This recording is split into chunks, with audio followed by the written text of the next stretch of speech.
Shalom Aleichem, Rabbi Sai. This is Yehuda Levin, and the program is Levin at 11, usually heard each and every Thursday evening at 11 o'clock in the evening on WSNR 620 AM radio. However, this is a special pre-election program that is going to be airing on WSNR tonight between 1 and 2 a.m. in the morning.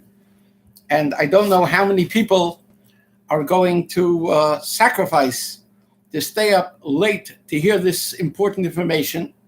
So therefore, I'm taking the liberty of putting this on my WhatsApp in its entirety.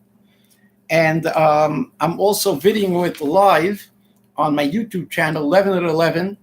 It will be hopefully posted as well.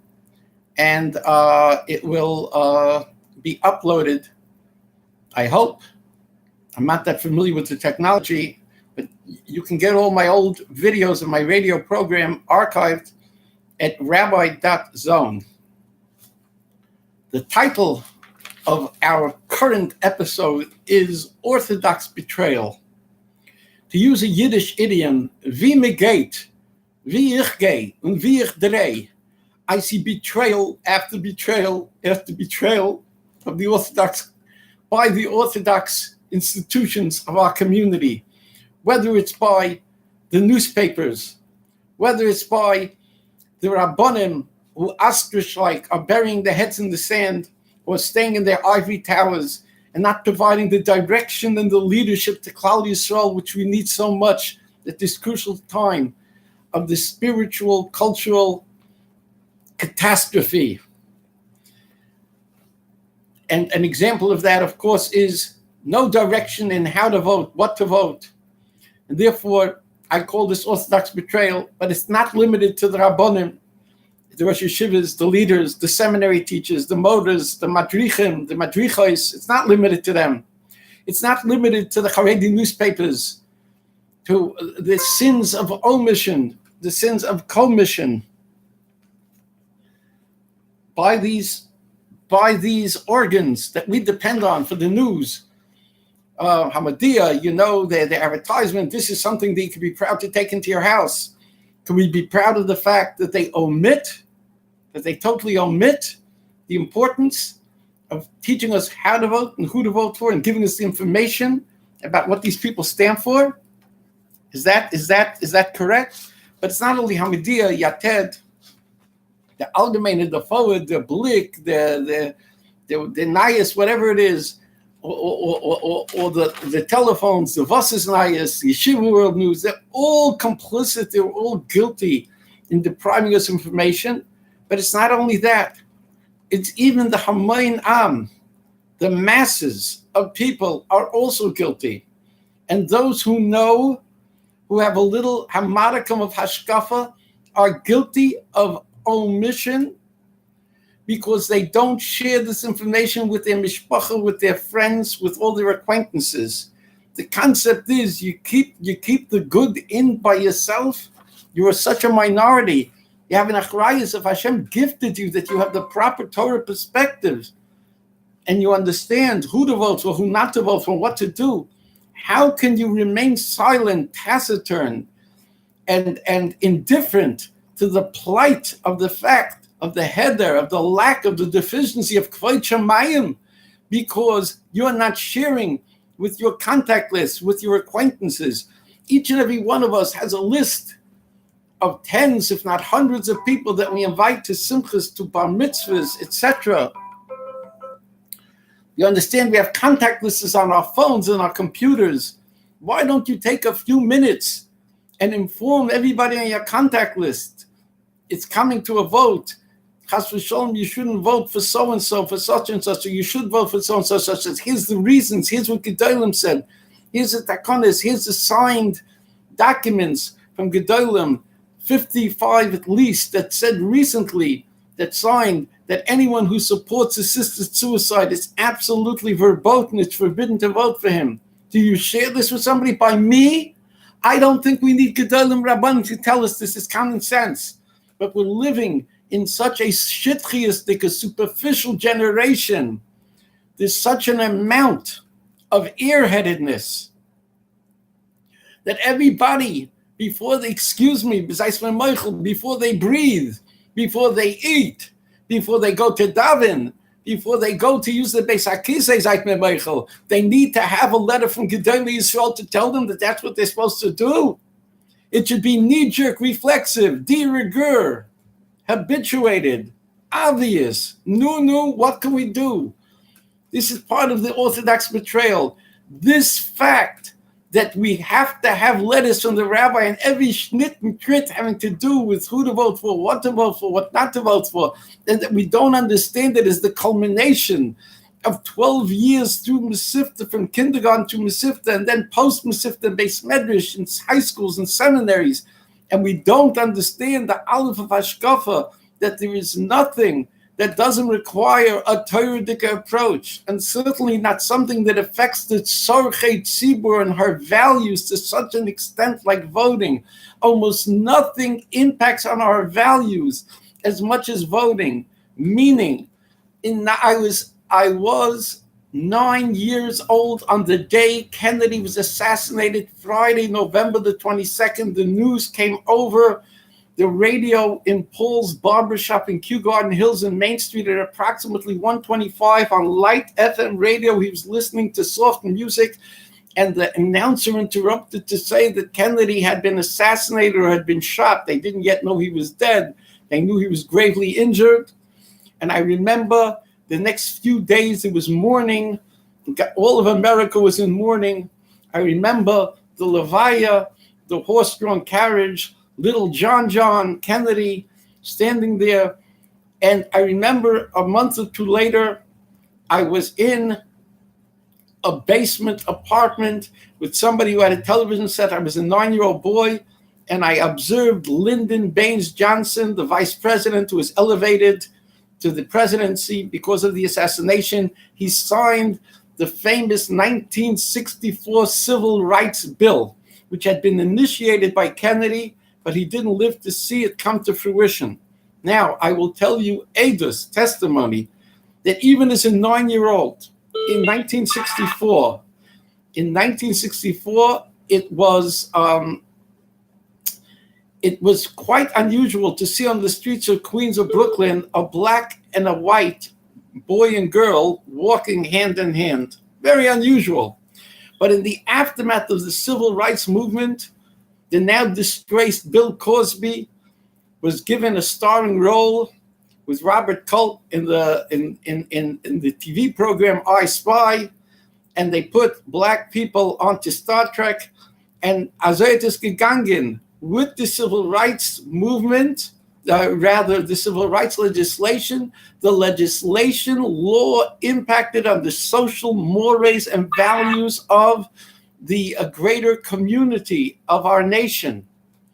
And people started to have a more enlightened view of Black Americans.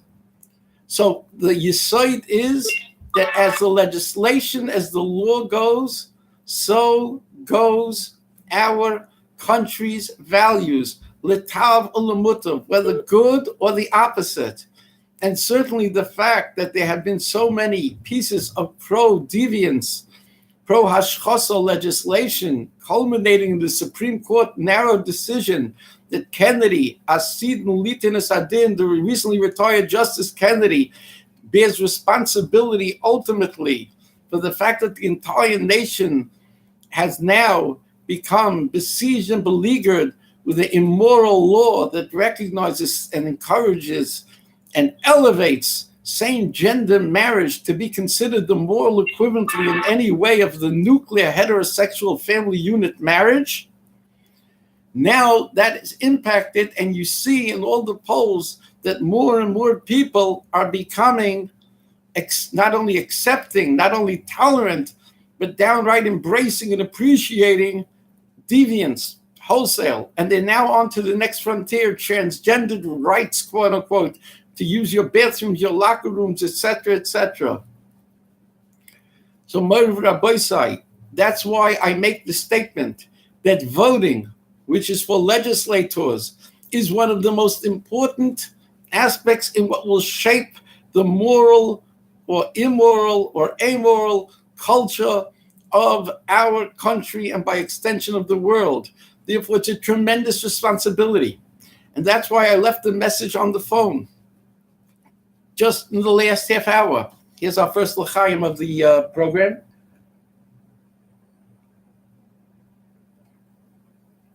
Excuse me, I left a message for the erstwhile scion of the Karpizhnitzer dynasty. I would compliment myself if I said he's my friend, but I can at least call him an acquaintance for tens of years, Harav Avram Heschel Shlita, who's in a very high position in Hamadiyah. And I was very critical. They just had the de rigueur large piece taking up half a page, the editorial of Go Vote. And of course, they trotted out Reb Moshe Feinstein. He said to vote, and they quoted him at length. This is religious consumer fraud. To take the Reb Moshe's letter out of context of the entirety of what Reb Moshe was, what he stood for, and what he did biographically on the issue of legislation and morality is akin to not merely negligence, not merely a sin of omission. They omitted the facts. It's a sin of commission. It's a positive misdeed that Hamadiyah is guilty of doing. And to augment and buttress that, I would like to bring to your attention that for the next day or two, and even after that, you can go, if you have a heter for the internet, and now we all have a heter because of its mutter, for Agudas Yisrael, to tweet alle mini chanferai, sycophancy, and pictures and garbage having to do with their lecking the Rishoyim, who are most of the politicians, then Kal v'chomer, ben b'nei shel Kal v'chomer, we're allowed to use the internet for positive moral things. So you're allowed to use the internet. It's official now. Revel Yisrael is not in this world anymore. The whole city field thing, the computers and not using them and all that, it's all out the window because Agudas Yisrael that used to have a certain standard when Revelia was alive, now it's no longer. It's a Torah Chadasha. So we got to go with the flow. Parenthetically, I've said this before and I'll say it again. The episode of Rav Avigdor Miller, Zeichet Tzadik V'Koshel Devrecha, my Rebbe, my Madrich, and these things, along with many other Gedolim from whom I got Shimush. Reb Moshe Halberstam, the Kasheverov, Yibad L'chaim, the Sklener Rebbe Zelahav and Refuah Shlem B'tech Shachal Yisrael, the Debretziner Zitzal, the Shalom Mitzion Balacha Zitzal, Reb Michal Lefkowitz. I was by Reb Avadia Yosef. Reb Ben-Tia Mitzavi I was by. And Reb Mordechai Eliyahu I was by. The Erloya Rav several times. Zeichet Tzadik Kodesh L'Veracha. And on and on. They don't like me. They're rankled. They bridle. They're upset. But the fact of the matter is, I've got the goods. I've got the goods, and my keshenes are full of the goods of the hadracha, of the encouragement, biksav and balpeh. There are very few, if anybody, who has put in 4 decades. I'm now entering my 5th decade of askanis on this issue. You asked me a ketzois on Amar Oretz. You asked me a shaila on moving the pot on the blech on Amoretz. You asked me gemaras on Amar Oretz. But in these 2 areas, in being mechadish, in machshava / Hasidic type Torahs, and in the area of morality and how to deal with it, and what the Gedolim of yesterday held and felt, I Baruch Hashem do not have to take a back seat to many, many people.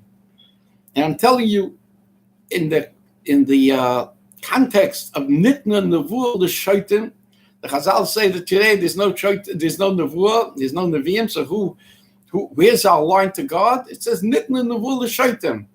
The fools in society, they'll often utter something that is profound, that is meant to be heard by people, by a tzibur, and that's the way Hashem will communicate certain ideas. I, Rabbi, say, I am your 24/6 shaita when it comes to morality and dealing with the legislation and dealing with the politicians, the Umas Ha'olam, etc., etc. I'm your guy. Not because I'm special, not because I'm great. I just have a moderate intelligence, but it is because I was plucked from obscurity by such gedolim as Rav Avigdor Miller, the Debretziner Rav, the Kasher Rav, the Ksav, Rav Avram Leitner, Zecher Tzadik Kosher Baruch, and others. Rav Shmuel Feivelson encouraged me, Rabbi Teitz encouraged me, etc. So, Moira Rabbi Sai, I'm explaining to you that the problem is not only the gedolim, but the problem is with the masses. The masses have become infected. Let me tell you what happened to me today. I went to a late Shachris minyan in Landau's Minyan Factory. Landau's Zochel that there's so much chesed for the community, such a public service with their Beis HaKnesses. It rivals Letterman's in Bnei Brak and Shemer Shabbos in Borough Park. And it was slightly raining, and there's a gentleman who's like American Hasidic. In other words, he's a beard that looked like he didn't shave, with payas behind his ears. And he hands me some literature for Naomi Levin, the 23 or 24-year-old girl, young woman, who was running bright, attractive, academically superior, articulate. She's been campaigning in Borough Park and in Flatbush. And she has ads now in the last minute. She has a push all over. And she wants to get her feet wet in politics. She doesn't fool us into think she's winning, but if she gets a respectable vote total, it will elevate her chances in the future. She is another Flatbush mama. It started out a month, 6 weeks ago. I sent her an email. Can you please tell us where you stand on the family values issues, abortion, homosexual quote-unquote rights, transgender, etc. I said, if you don't answer, that's an answer also. And sure enough, she didn't answer, and I started to speak about it a little on my radio program. And my sixth sense, my antenna, being in this business for 40 years, told me she's lo schora. She's not good. She's bad news. Well, yesterday night, I was cutting a video from my WhatsApp, and I tried to have people distribute it. And a 30-second video, and I said that she's treif. You shouldn't vote for her. Nadler is gefährlich, but you shouldn't vote for her. Who are you going to vote for? Who are you going to vote for? No, Hashem took away that because that we were at peace with Nadler for so many years. The fact that he was supporting Schmutz since he got in around 1990, that didn't bother us. Finally, 4 years ago or so, with the Iranian deal, 3 years ago, 2 years ago, whatever it was, then we start to get irritated with him. And even so, nobody's going to town to really fight him. So, in other words, of the Iran is more important than the godly values of all the stuff that he is antithetical to. Okay. Anyhow, so Hashem paid us back already. Either 2 or 4 years ago, the opponent of Nadler, when the oil was stewing, you know who it was? It was an open homosexual, Orthodox Jew or whatever from the Upper West Side. You understand? Hashem is giving us, so to speak, Kavyochel, the back of his hand, anthropologically speaking. You understand? Hashem doesn't have any body parts, but it's like we're speaking in a symbolic way. He's giving us the back of his hand. He's showing us that you didn't make enough of a mechor in the 80s, so I twinned Borough Park with Greenwich Village. I redistricted it instead of Borough Park being twinned with Williamsburg, which it was when Yehuda Levin ran against Solas, when they saw it's possible to obtain and make it into a Jewish seat. Like Felder, it was designed to have a Jewish seat in the New York State Senate from Borough Park and Flatbush. So on the contrary, Adrabah, they made sure to redistrict it, to split the power of the Orthodox Jews so that they'll never have enough power to have their own person in political office. So who did they twin us with? Greenwich Village, the worst of the worst. But this was a message from Hashem, the back of his hand, to say, you vote and your attitude is like, in certain ways, people from Greenwich Village. So therefore, I twin you with them.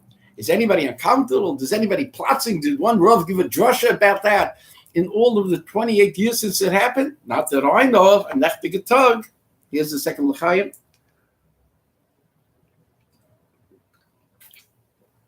So the point is, Sometimes I get so involved in telling you a story that I forget where I'm heading with this. So anyhow, here's the deal. So who took this position of Borough Park, Greenwich Village? Nadler. Because Ted Weiss, the left-wing Holocaust survivor with the Hungarian accent, who was a walking, talking Chil Hashem, who was voted for every piece of schmutz, the same Ted Weiss that wanted to impeach President Reagan, was tremendously popular with the Umas HaOlam. This Ted Weiss, Hashem said, listen, you're going to be twinned with Greenwich Village for tens of years, but you should have to be represented by this reprobate Ted Weiss of Azay Phil you don't deserve. So he dropped dead, excuse my lashon. And Nadler was the lucky one who went from city councilman to something like that to become the congressman. Nadler once went to yeshiva, by the way. He's not an Amoritz. Do I think he's Shem Shabbos? I doubt it. But maybe traditional. But he's votes every schmutz. He's gefährlich. Okay. So now who's running this Naomi Levin? She refuses to come out and say anything on the moral issues. She's busy with charter schools, with guns, with everything else, the conservative agenda. And I told this on the phone conversation to Michael Long. You're giving us a person on the conservative line running in the Orthodox community who you understand from her own mission, she's actively showing us because she refuses to address the moral issues that she's bad on the moral issues. Shame on the Conservative Party. Do not vote anybody from the Conservatives unless you know 100% that they're anti-all the schmutz and they're anti-abortion, because the fact of the matter is a lot of them aren't. Basically, there's a whole list of judges for the Supreme Court. Don't vote for them. They're all muktzah machmas miyas. You can't. I had somebody go through a whole bunch of them. You can't vote today. It's very hard. All of the statewide races, the Napoli, the controller as an endorsement, you understand? The garbage, the antithetical. Letitia James and all these Askonim, they're going to have to give a din v'cheshbon.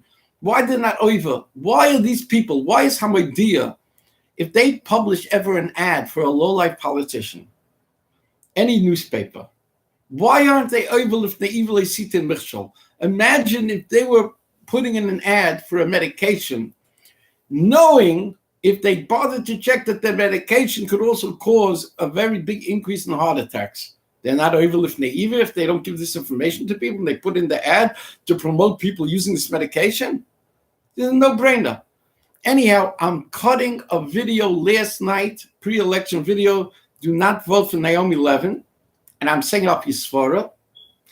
And then my associate is looking on the computer and he says, come here. And he shows me on Naomi Levin's website, she posted in late October, Stonewall Democrats, the Avia Voice Hatuma, they say, listen to a Lashon, that Naomi Levin has done more to advance the homosexual militant agenda in the list than Nadler has done in all his years. And Nadler is a left-winger representing Greenwich Village for some 28 years, Rabbi Zai. You understand what's going on? And she has a second gay pride endorsement. And then in the Jewish press, when she was asked in an interview by Elliot Resnick, so buried in one of her remarks is, yeah, people can be busy spending all their time in a disdainful, dismissive way, she says it, on transcendent bathrooms, or they can be dealing with important things. That is really the clue of where this person is. I'll say it publicly. I'm choshed that the woman might actually be a lesbian. Why? Because to be so choshev in the gay movement that the Stonewall Democrats, the Shirish, the Makar, the whole revolution of gay rights started in the late 60s in a place called the Stonewall Inn. So the Stonewall Democrats come straight out of this Avia Veisatuma, and they're being made that she's so murdic in advancing their agenda. Me thinks there's something personal involved. Again, Hashem is giving us the back of his hand, and he has a very hurting sense of humor. I'll pit you together with, I'll knit you together with Borough Park with Greenwich Village, two opposite extremes, because and I'll give you a few years ago a homosexual man turned against Nadler, and now I'll give you a homosexualist woman, even if she's a hetero. She's definitely the homosexualist in the fullest sense of the word. That means a hetero who pushes the homosexual agenda. And I'm chayshit. Sue me. I'm chayshit. I'm not calling her names. I'm chayshit. Somebody who's so stark on this thing and so disdainful of the Jewish values when she claims to be a modern Orthodox woman. So there's got to be something, possibly this chances are there's something personal there. So Hashem, we don't deserve. Now, how many Jews are going to go out because she's attractive and she speaks well and articulate and academic? How many people are going to think they're doing Rotten Hashem? They're coming out and they're voting for this Flatbush mama of the West Side. It's usher to vote for her. It could be it's a bigger Chilul Hashem being represented by her. She can't win, by the way. But even if she were to win, it would be better to be represented by Nadler, who's an Oisvav, than a modern Orthodox who sends a message to the entire country and certainly to the state that you can be not only a Republican, they've long ago betrayed us, but you can be a conservative and you can do it proudly and put on your websites your endorsements from the homosexual community. I'm telling you, I'm begging you, people should call up the Conservative Party and say, we voted conservative, and leave a message. We leave the message for Mike Long, the chairman. And you can say, Yehud 11 cent. You can call after hours. You have to be embarrassed. You understand? If he gets 100 phone calls after hours, he's going to see you say, we are Orthodox Jews who realize the Democrats are terrible, the Republicans are very bad. We're voting conservative no more.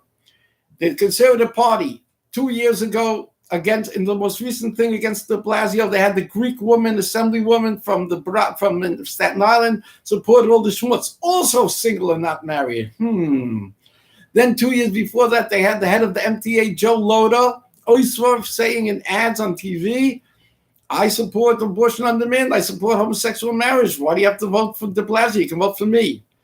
Then they had, years and years ago already, they supported various candidates who supported the Mishkav Zachar agenda. And now you have Molinaro, who said in the debate with Cuomo, he said he's going to strictly enforce, and it's now the law of the land with homosexual marriage and everything else, and transgender and all this thing. He's a total prostitute of morality. Shame on the Conservative Party. It's the party über alles, the patronage über alles. They're making a joke out of their religious sensitivities and our religious sensitivities. And therefore, you can no longer depend on voting conservative just with a chazaka, that assumption that the candidates are decent. The candidates, even when they get an Orthodox woman, is a piece of garbage, junk, terrible. It smells. And that's it. In a future program, I will give the number of the Conservative Party. I'm trying to teach them to be active. To be active. You're embarrassed, call after hours, leave a message. Okay? Leave a message. Tahamadia. Shame on you for telling us that Moshe says vote, and shame on you for not giving us the information that we shouldn't make a Chilul Hashem by voting for people like Naomi Levin. Why in the world shouldn't Yochanan Dunn, shouldn't Avram Heschel, shouldn't others, why shouldn't they be giving us and doing the Rebiba, whatever the names are, doing the research and telling us what these people, in this case, I call them Chaya Rois, what they stand for? Why is that? Why does Yehud 11 have to do this on a radio program that a lot of people don't hear and don't know about? And I have to depend on you to spread the word.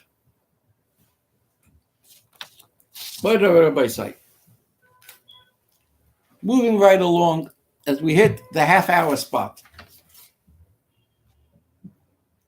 All shuls should have signs. No politics, no endorsements. Do not assume it's endorsements if somebody is giving out literature next to the shul. Chabdeu v'chashdeu, they should have signs. There should be a good sign. Agudas Yisrael, the Gedelim, the Torah, the Askanis. They should make such a sign. And they should send that to all the Agudas shuls. And from Agudas you start, and you go into Satmar, Lubavitch, Bubba, Belz, Kleisenberg, and the rest of the Chanchonim who Chanfa, and even those who don't Chanfa, and it should be picked up. A chutzpah that they use our Beis HaKnesses, Magam Kedusha, and the Klippas, they stand around on the periphery when it's raining in the lobby, asking people to sign. When you sign these green petitions, you're putting these mamzerim, these rishoyim arurim, you're putting them on the ballot. You understand? You're strengthening the rishas. Tell me, when you go into a bathroom, Chas v'Shalom Shabbos, and by mistake you turn off the light, we feel a twinge, we feel bad. How did we come to make such a mistake? Chil Shabbos b'shaygeg. We're supposed to feel something. How do you feel when b'shat nefesh? Just like this, you go.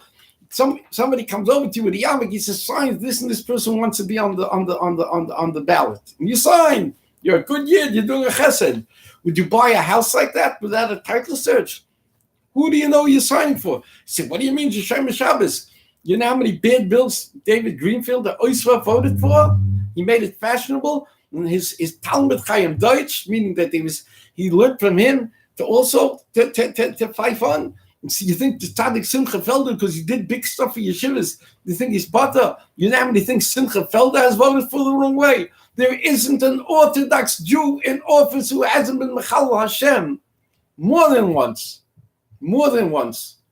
What are you voting? What are you lifting your hands to vote for them, to stem for them, to sign for them? What's the matter with you? Mark my words. Simcha the Bekesha Chasidus is the Detroiva Einikel Eichenstein is going to cause us a lot of grief. He is going to be a David Greenfield light. He's going to be an Anthony Reno light. He's going to do sins of omission and commission. Omission was, maybe he'll vote against it if he doesn't vote absent. Amol, he'll throw a bone. He'll come to the Y in Borough Park when he did something on a particularly egregious piece of legislation.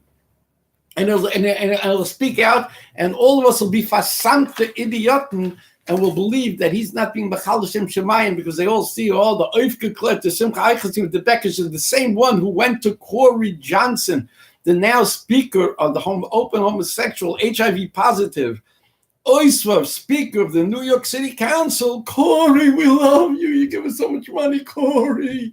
You understand? The same. They went to his birthday party, Eichenstein, with or without the Bekesh, but with the Gepayas.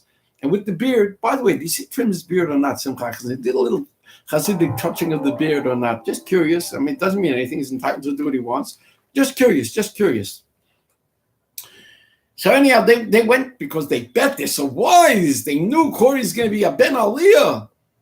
Meanwhile, the Shtik Schmutz, he was the one in a video that's around when he was a reporter for a militant homosexual newspaper who interviewed Nadler and said, "Boy, you're so courageous that you're representing a densely Orthodox Jewish community, and you support all our gayachs and all our schmutz." And Nadler was there, what does it take? They don't even. He didn't say these words, but his whole attitude was flippant. They don't care, and I do what I want, and everything else, etc., etc. This is the attitude here. You know who's going to have to give it in B'cheshvan? Agudas Yisrael, the Askanim from Bobov and Satmar and Lubavitch and Belz. You're going to have to give it in B'cheshvan. And the Haredi newspapers are going to have to give it in B'cheshvan. Enough being a nice guy. You're going to have to give a din B'cheshvan why you kept the people in the dark. So I walk in today to Landau's and I see somebody is giving out, by the way, in Lakewood, lest I forget, in Lakewood, the Oiswarfen on the committee in Lakewood, they had a meeting recently. And there was something like 5 of them or something, and one of them was an Eina Yehudi, maybe 2.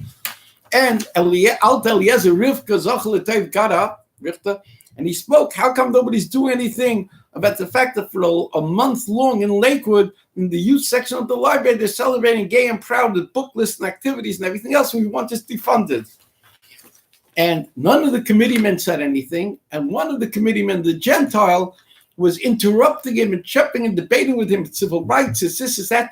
And none of the Rishayim committeemen, the Erlich Yidden Rishayim, got up. Ein Pesach Pel Mitzavsef. They didn't say, "Excuse me, we agree with Richter. We agree with this." And it's not a zustand of civil rights because I'm a Jew and civil rights because of bedroom deviance and misbehavior. Nobody said it. You should throw the bums out. You shouldn't be voting for these people in Lakewood. Let Shoyrim sit on there for a few years. And then the Avad and the Rosh Yeshivas and Aaron Kotler and Rabbi Shenkelevsky and all the rest of the Schwitzers will understand. They put up people there and nobody's not doing anything, but they can't even have the Jewish stolz, the pride, to speak up when one of their own is speaking there, John Q. Citizen, Alta Eliezer Richter, and making a Kiddush Hashem, the Derech Yisrael Saba of his great-grandfather, the boss, Yosef Herman Zitzal, and they don't support him? Fair. That's why Aaron Hirsch. Do I know Aaron Hirsch is going to be gewaldig? Do I know if he has skeletons in his closet? All I know is he's saying the right things. He's promising he's going to fight on this thing. It's already Kedai to put him in. Take Liechtenstein, who I understand there's a lot of corruption of all types with Liechtenstein, political and all other Sachen. Take him and throw him the blank out. And the rest of them, it might not be shaykh because a certain amount of them automatically, but Hirsch has got to be put on. Shame on Lakewood. Where's their hadracha? Where's their gedolim? Where's their rabbanim to tell them? Such a thing as a himmel geschehen itself that they kept quiet. Need the shosak oidi found them. So I come in, it's raining, a little bit drizzling, and there's a guy with a beard and payas, not like, but colored clothing, whatever. But obviously learning yeshivas and everything. And he said, "Well, you here?" And he's giving me a piece of literature from Naomi Levin. So I let him have it. So he tells me, he's a rocket scientist. He told me, no, she never did this. She never said that. So I took out my cell phone. I showed him on my WhatsApp the video that I made with a screenshot of her screen where she has such a oza, she's not even ashamed to put her gay endorsements, her Mishkav Zachar endorsements, her lesbian endorsements on her site. Then he tells me, well, that's the only issue that's important to you. I said, by Yidden, Amalek is the Mishkav Zachar thing. And what's important to us is our children's Kedusha. And yes, this schmutz is a top issue by us. Yes. He says, well, she has no choice. I'm an idiot. Dina de Machusa Dina. He's telling me that since gay marriage is now the law, she has to put her endorsements of Stonewall Democrats. But this is a from Yid. A person went to yeshiva. Person puts on tefillin and davens. Where does it come to such a versamtkeit? Such a blindness. What's going on here? That's why I said the title of this piece tonight, this episode, is Orthodox Betrayal. Me Godel Shebahem, that stays in their ivory towers and that doesn't give hadracha, all the way down to this peon, to this poyer, to this peasant who's giving out this stuff. I explained to him, you are handing poison to people by having them vote, misleading them to voting for Naomi Levin, that you're encouraging the Tzad HaTumah, the Koyach HaRa, you're sending a message that people can get the conservative line and they can actively support all the schmutz. That's it. This is what's going on. Thankfully, I think that I succeeded in getting the erstwhile Gabbai. I think he told him to leave afterwards. When I told him what's going on, I showed him the evidence. But we have to learn from this. There has to be official signs. No, like there used to be signs you can still see on some of the old apartment buildings, no loitering. You can't hang around the loitering. It used to say no radio playing, no bass, no ball playing. It said you have to have in front of a shul, stay away. Just like in front of a voting place, you're not allowed to go and too close to the entrance to the voting places tomorrow to give out literature. Like you can't go inside the building or anything like that. It's the same thing with the shul. The shul's any less sacrosanct than the holy institution of voting for Shmutz Yaks. This should come from the Gedalim. This should come from the Aguda. It was so funny. I once, many years, tens of years ago, I said something to Skelling the Rebbe. So in his sweet innocence, this tzaddik Yisrael, he says, ja, I couldn't care for them. I couldn't care for them. I couldn't care for them. But this is the bluff. This is the, if it's a good, if Chaskel Bennett writes an op-ed piece that Hamadia publishes, and he says we gotta vote for Cuomo because Cynthia Nixon is much worse. So the implication is Cuomo's bad, but The lesser of two evils. Avada, this is Das Torah, because Gatskel Bennett is fronting for Aguda. And who says that that's Das Torah? So after this, I met somebody in Landau's. He's a former commissioner for the state of New York, and he was close with Cuomo, and he has a bigger field. He said you have to call up the White House now, and you have to call up McCarthy, the whip in Congress, and say even if Chas v'Shalom they lose to the Democrats, they have to be a loyal opposition. They shouldn't be too accommodating with the Democrats. They have to fight, etc., etc. Okay, this same person, many years ago in 1982, thereabouts, I debated him on my radio program, and I was very disparaging to him because he was supporting Cuomo. So he tells me now, but we're friends now. It's 36 years later, over a third of a century ago. He's older than me, and I'm much older. I was then 28. Now it's much later. You do the math. So he tells me, yeah. He says, listen, he told me over, I can't remember, but he told me over a statement like that seemed to be saying, Avol Hashem Anachnu. But then when I try to point it out to him to bring it home, but you were supporting this guy, and he tells me, listen, it's a Machlokes Gedolim. He says, Rav Avigdor Miller, Rav Feivel Cohen, and certain others held, like I'm saying, that you got to deal with you can't vote for Schmutz in any way, you can't compromise. He said, but Reb Zelig, or I think his name was Reb Zelig Epstein, the Grodner graduate in Rosh Yeshiva of Grodner, former Rosh Yeshiva in Torah Das, so then became his own Yeshiva Grodner in Queen Shari Torah. He held that when you need something from them, you're allowed to deal with them. Now, I remember that at the time when he was still alive, Noach Dir took him once in the White House to meet with Clinton or Chanukah time or something like that. And I was critical then. It was a Gadol Hadar and everything else. But with all due respect, I had my Rebbeim, I had my Dracha, and Bill Clinton was a lowlife. You understand? It was post-Lewinsky. And the gate opener, you have to try to go. But unfortunately, Rabbi Epstein chose to go. Maybe he was doing the Tavis Yidden, the Tifchat Pointus. But Rabbi Epstein never said that you have to lachan for them and that you have to lechatchila vote for them if you need something for them. A person's doing on immorality and then lechatchila ariba to go vote for them, everything else. If Rabbi Epstein said this, history has proven. In other words, there's certain things that are not great. A woman is either pregnant or she's not pregnant. There's certain things that you can't straddle on the fence. Either she's pregnant or she's not pregnant. History has proven that Rabbi Epstein, that he quote is wrong, and I told him, Rav Yaakov Kamenetsky, you have to prove it to me. I told him, you get this week's Jewish press, you see the letter that I obtained for Moshe, that you have to take your body and go down to City Hall all the days of the hearings to show that you're opposed to gay rights. Now we're talking about transgender bathrooms. Now we're talking about gay marriage. We're talking about much less chazarai, much worse chazarai. Avada Rav Moshe wouldn't hold that you should vote for these Mendovolim. What's the shaila? And an Orthodox Jewish woman, so-called, who supports the whole lesbian, gay, and transgender agenda? Please, fair. May the divrei Torah and divrei hashkafa of this program be l'refuah shalem l'imi merashti masha basmatl b'sek shachol Yisrael.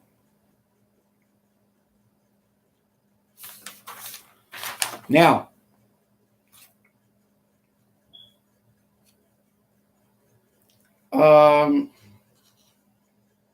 how many people daven before an election that it should turn out the right way?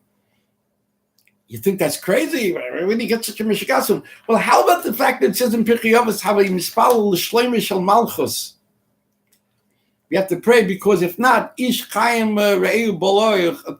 If there's not going to be a malchus, a regierung, we're talking about Golis, we're talking about anti-Semitin, we're talking about starke Gentiles in ancient times, Romi, etc. It wasn't like the picnic today. And yet we're supposed to be mispalel for them. Why? Because they maintained the police force and judges. There was a certain control. If not, people would run around like chayas, like they did in Los Angeles, remember, years ago with Rodney King. You understand? That's why we have to pray L'Shem Shel Malchus. So isn't it a kal v'chayim madach? We have to pray for L'Shem Shel Malchus, that it should be a good Malchus. For what purpose? To prevent people from beating other people up. We don't have to pray that it should be a good malchus, that they shouldn't push immorality that makes it impossible to live here. They will have to bake cakes for them and be their accountants and give us their catering halls and allow them in our schools and not be able to complain when they say something to the students about abortion or gayaks or anything else, or be our bus drivers and fraternize with the kids or our gym instructors. We don't have to pray. But who tells us daven before an election? Daven for Klal Yisrael. We know to daven for Eretz Yisrael. What about you daven for us here? For the moral things, for the Kedusha of our Kiznar Einiklach. Rabbi say, if you send out my videos that I do, if you get on my WhatsApp, you send out my videos, you understand? You're a partner.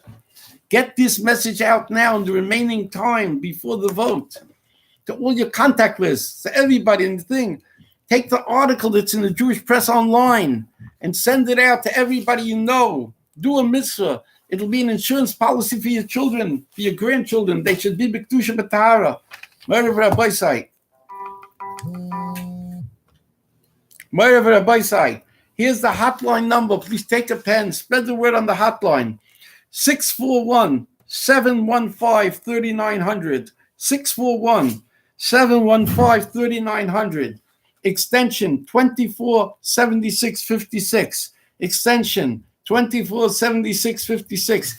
This hotline is so valuable. If you have mishpacha, even in Eretz Yisrael, if you have them out of town, wherever they are, these programs, the hashkafa that you hear, this is international hashkafa. It applies all over. It applies in Eretz Yisrael, the matzav, the political matzav there. It's the same chazarai. And this is the maisa when I threatened Noach, I'm going to run against him if he doesn't fight against the Mishkav Zachar things. So he ran, and he's a gewaldiger guy, Judge Deer, and he helped so many thousands of Yidden, and he davens with such kavanah for so many years. I've seen that. I say edus on him. He's a dugma of a Ben Torah balabas, the way he davens, and he goes to Daf Yomi Shir by Rabbi Weinfeld. Don't get me wrong, but we had a disagreement on this one thing that Noach Deer didn't want to be involved in leading the fight. And I felt he has to do it because he's an Orthodox Jewish politician. He has to represent our values. If it's too hot in the kitchen, he has to get out. So he ran with Nosson Sherman, Rabbi Nosson Sherman. He ran to Rav Yaakov to try to get a heter. He couldn't get one. So then he ran to Eretz Yisrael. I've said this over time and time again. I'll say it again. And he went to Rav Simcha Kohen Cook, the Rav of Rechovis in the Chuvah synagogue that was rebuilt now in the Altstadt in Yerushalayim. And he went into Rav Shach. And Rav Shach said, no, you got to fight it because we're all influenced by the schmutz outside, and the schmutz from America will come to Israel in a number of years, so we have to thank you for fighting it there and keeping it from our shores. And Kach Hava, all the schmutzes in Eretz Yisrael, terrible, what they're teaching in the schools to the kids and the legislation they're making, and to recognize homosexual marriages that were performed outside the country, and et cetera, et cetera. So it's not bad if the people know about the videos and they know about the hotlines in Eretz Yisrael, if they know about it in Guatemala, if they know about it in London. Spread the word, and by doing this, you have a chelik in all of the good things that we're trying to accomplish. Let's see. In the remaining moments, I want to do something that I used to do as de rigueur on all my programs, and now because of a lack of time, I've been delinquent and not speaking Divrei Torah. So for the next few minutes, let me tell you some of the things that I was machadish, both this past Shabbos and in the past. Mother Rabbi Sai. We're coming up to Hanukkah. Hanukkah, in the sugi of Hanukkah and Shabbos, it says, a Gemara, it says, Yarech Lifnei, whatever it is, you set up the menorah. And the Gemara asks, "Mechila Eirahu Tzarech." What do you need a menorah in the Mishkan, in the Beis Hamikdash? Hashem needs it to be light. Hashem can't see Kilu in the darkness. There were other lanterns there for light for the Kohanim to see. So what was the purpose of a menorah? Enter the Gemara. It's in the middle of the sugya of Hanukkah in Masechta Shabbos. Ela Eidis Hi Lechol Boy Olam. Listen to the language. It doesn't say Eidus Hili Yisrael. The menorah in the Jewish temple was a testimony to all of the people, inhabitants of the world, Shashchina Shruya Yisrael, that the Shechina, godly presence, resides amongst the Jews. Ma Edus, fragt the Gemara, what was the testimony? The Ner Hamarovi, the western candle, the last candle to be filled up with oil and lit was the Ner Hamarovi. It had the exact same amount of oil as all the other canisters, all the other cups on the menorah, candlesticks of the menorah, and yet that was only designed to light throughout the night. And in the morning, it was supposed to be depleted.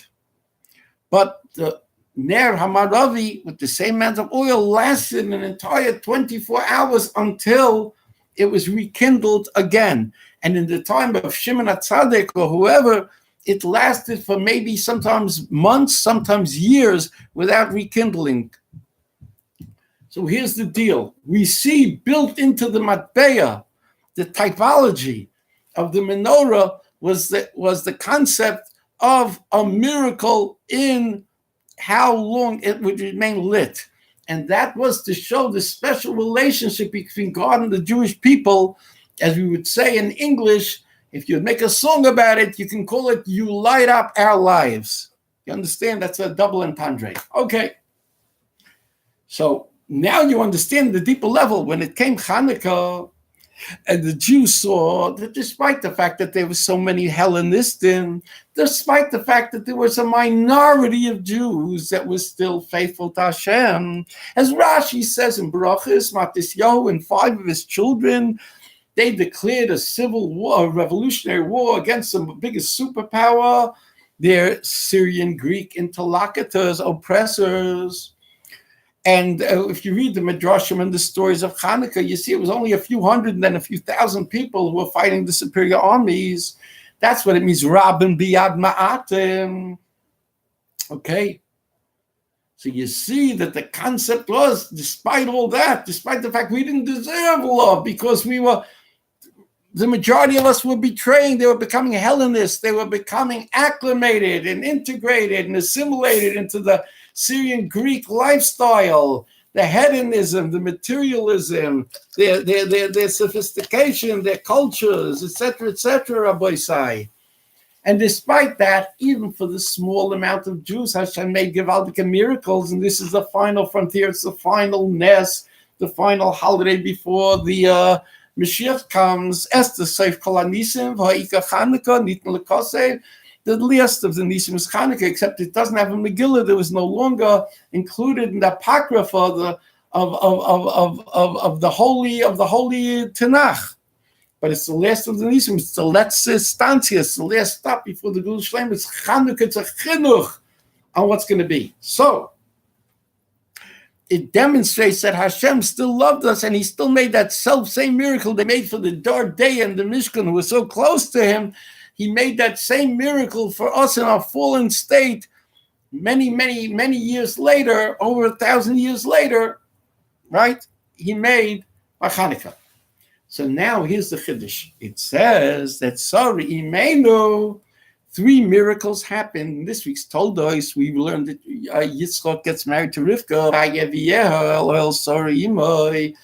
and he loved her, and he was consoled about his mother's the loss of his mother. Why was he consoled? So Chazal tell us, because Kol Zman, the entire time that Sarah was around, there were 3 weekly miracles that happened. The breads were always fresh, even a week later, just like the shoe breads, the Lechem HaPodim and the Beis HaMikdash. The Anani HaKaved was over her head, over their tent, just like the Anani HaKaved, which the Mishkan and the concept of Anani HaKaved the Klal Yisrael had, which is the Sukkah Sholem of containing the Jewish people.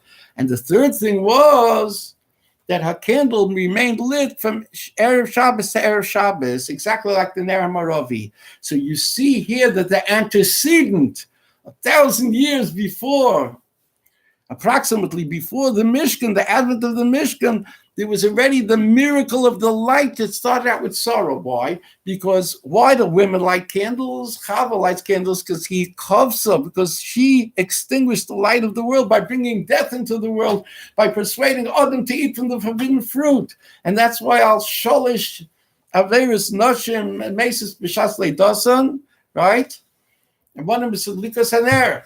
It's very important because when a women light candles, they show that they've taken the lead. I want to suggest they show that they've taken the lead, that starting with Sarah, the women were in the ascendancy again. And then it continued to Yocheved and Miriam and Nashim Tzidkonis Niglu Mitzrayim. And as the Bnei Yissaschar says, every single Golus, the Geula, throughout history is initiated by women. Esther by Purim, Nashim Tzidkonis, Yocheved and Miriam by Mitzrayim. And Yehudis and Nashim Tzidkonis, who threw themselves off the ramparts for Kedushas HaBris during the time of Hanukkah, is brought down by the Medrash Elio Kitov, and so on and so forth. So Sarah was the beginning of that. And Sarah took the baton. She lifted up the baton that Chava had dropped by bringing Misa into the world. And Sarah brought in Chayim, Chiyush. She brought in 127 years of purity, etc., etc. So by Sarah, the lights were not extinguished. They were elongated. They lasted for a long time. That's the greatness of Sarah. So I would like to say that the shirish of Hanukkah, that particular miracle of Hanukkah, that corresponds to the miracle that was happening on a daily basis in the Mishkan and then the Beis HaMikdash, its antecedent, its shirish, goes way before the advent of the Mishkan. It goes back to the oil of Sarah. And therefore, Sarah has a unique connection with Hanukkah, just like Avraham Avinu was mezaka us with Sukkot, the 8-day holiday, right? And because he said to them, Hachnosas Orchim, to the Malachim, V'yishanu tachas ha'etz, recline under the tree, says the rabbis, he got the mitzvah of Sukkah. So too, the flip side of Sukkot is the D'Rabbanan. The flip side of the coin of Sukkot is the 8 days of Hanukkah. As it says in the Medrash Hanukkah, you deprive my children from coming to the Beis HaMikdash to serve me during the 8 days of Sukkot and Shmini Atzeres. I'm giving them an 8-day yontif. And that's why Beis Shammai says, you start with 8 candles the first day, and then there's only 7 days of a miracle, so it's 7 candles. It's Keneged, Parei Achag. Just like on Sukkot, you diminish the Parei Achag that you bring from 14 all the way down to 1 on Shmini Atzeres. So too, that's the same as Hanukkah. So the question is, what does Hanukkah have to do with Beis Shammai? What does Hanukkah have to do with Sukkot? So we're answering plenty. Sukkot is an edus that HaKadosh Baruch Hu made Nani Yaakov in a special relationship of residing of the Shekhinah amongst the Jewish people to the exclusion of the Gentiles that couldn't get into the Nani Yaakov and they had to stand outside, and to exclude the Gentile culture. A Yavan in Sukkah, a Yavan has no place being in Sukkah. We don't bring in the Yavani practices or their culture, the Tita Yavan, the mud of Yavan on our shtibel, on our booths. We don't even walk in with it into the Sukkah. Okay, similarly, Hanukkah is a celebration of the Jews against the Hellenists, against the Yavanim from the outside, a revolutionary war, and a civil war against the Jews who are becoming Hellenized. And this is a profound message for us today. We're not becoming Hellenized by voting for their shmutz and accepting them and embracing them and making peace with them and giving excuses. We're in Golis. And Hanukkah, they were also in Golis, but they wouldn't tolerate the Yavani shmutz. And similarly, we shouldn't tolerate it as well. You understand? So it's very interesting that the voting always comes out situated between Sukkot and Hanukkah, because we're supposed to take the lesson of the Nashim Tzidkonias that didn't compromise with evil. When Paro said destroy the babies, they didn't do it. They gave them chiyus because Sarah gave chiyus, because Sarah was the light. Chava extinguished the light. She listened to the Nachash. The Nachash is, how much is the Nachash? The Nachash is, I forget how, we'll do it in the coming weeks. The Nachash has a shaykhus with Yavan, and it's anti-Yavan. The Choshech al Pnei Sahaim, the cheshkus is Yavan. And Nachash was pushing Chava. You understand? Chacham Chetzani is, you'll be smart, you'll eat from the Eitz Hadas, you'll know everything. Hanukkah is coming back to basics. Torah, uncain Hellenism, uncain shortcuts, uncain lesbianism, uncain gays, uncain Naomi Hellenist Levin, uncain Daniel Rosenthal, do not vote for him, a schmutziak from Queens, shame on him. And we want Rabbi Schoenfeld's organization, the Jewish Values Coalition, that they should put out the the questionnaires to all the politicians. They should put out the biblical scorecards, and they should send around this information to all the Jewish newspapers. We're not going to give up. We're going to keep on talking until we have no more strength, until the final moment, and Emir Hashem Mashiach comes, and we should be Zoicha, that we should see remarkable things happening. And by standing up for Kvod Shemayim in the election process, we should be Zoicha. Our children and grandchildren should be Taka truly a Goy Kodesh and a Mamlechus Kahanim.